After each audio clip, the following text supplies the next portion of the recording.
This is a Sports Catastrophe production. Hey there, hi there, ho there. It's Jeff Cutastrophe, and welcome you to another Sports Catastrophe birthday boy. And the birthday boy for today, December the 9th, is a PGA Tour legend. He's a golf course architect. He won the 1992 U.S. Open in a shocking development. I think it was shocking somehow, but I'm trying to understand the concept of the 92 U.S. Open. But anyway, he did pretty well. He was a top 10 golfer between 89 and 94. And yes, he was in a Simpsons episode. He is Tom Kite, who's now 73 years old. Tom Kite was born in McKinney, Texas, and went to the University of Texas on a golf scholarship and coached by the great Harvey Penick. He turned pro in 1972, and he actually had a few innovations. Number one, he actually had a third wedge in his golf bag. You know, you have the sand wedge, and then you have a different wedge. Now you put a third wedge. One of the first players to use a sports psychiatrist to try to help him out. The first to emphasize physical fitness for game improvement.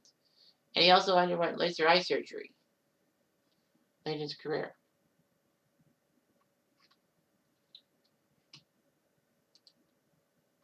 Anyway, with 19 PGA Tour victories, he looked pretty good and all that. He was on the Ryder Cup 7 times, you know, the US versus Europe competition every other year. And in fact, Kite is the only person to make the cut at the first 4 US Opens held at Pebble Beach, which were 72, 82, 92, and 2000. And Kite actually has played the most Masters tournaments without a win, doing so, I don't know how many times, like 23 times or something like that. And he tied Gene Lidler for that mark. Yeah. Going to the Masters and all that. He went to the Masters plenty of times in his career. Yeah, no, he went 26 times to the Masters and never won. Anyway, he was the PGA Player of the Year in 1989 and the Farden Trophy winner for a scoring average in 81 and 82. In fact, Tom Kite was the first PGA player to hit the $6 million, $7 million, $8 million, and $9 million mark in career earnings. Of course, you know, it's a little biased because, you know, people got more and more money. All that. And Tom Kite had a great short iron game and all that.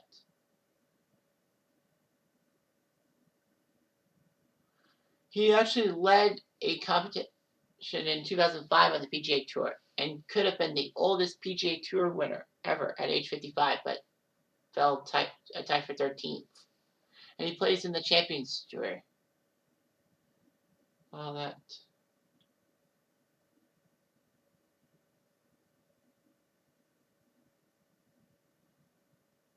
So anyway, Tom Kite did well, winning 19 titles. His last one was 93 at the Los Angeles Open.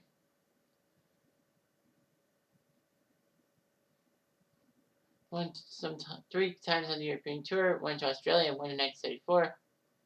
Won a few other things. 10 times on the Champions Tour. Won 1 major in 1992. And yes, let's talk about the 1992 U.S. Open.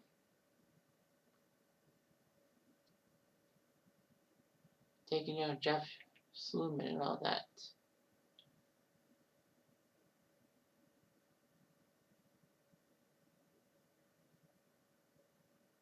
So anyway, it was huge because the 92 tournament at Pebble Beach had a lot of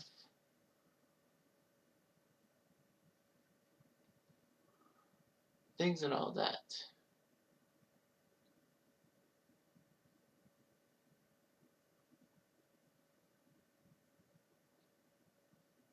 So anyway, after round 1, Kite was not in the top 20.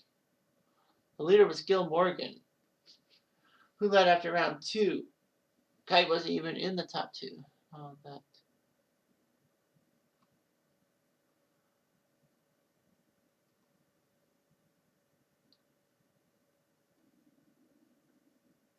However, Kite put up a 70 and was only one stroke behind Gil Morgan, headed to the final round. But the final round was just terrible. It actually, well, it's a par 72. The final round scoring average is 77.3, which was huge. That means that the average was 5 over par. And people fell to the wayside. Nick Faldo fell flat. Tom Lehman, Joey Sindelar, Ian Woosnam did terrible. Kite put up a 72, 1 over par, but that was still good enough for him to beat Jeff Sluman by 2 to win the title. Gil Morgan and Mark Brooks really fell off. They weren't even top 10.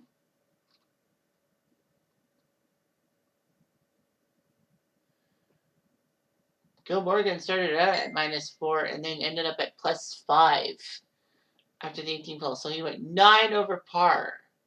Brooks went 12 over par because he went from a -3 to a +9. Because, yeah, Morgan fumbled a lot. He put up only 1 birdie, and with 7 bogeys or worse, that was huge. Kite had some bogeys, but it didn't matter. I mean, he was consistent. He even had a couple birdies on the back 9, whereas many of the main golfers didn't. And yes, let's talk about the Homer Simpson episode. It was called Scenes from the Class Struggle in Springfield.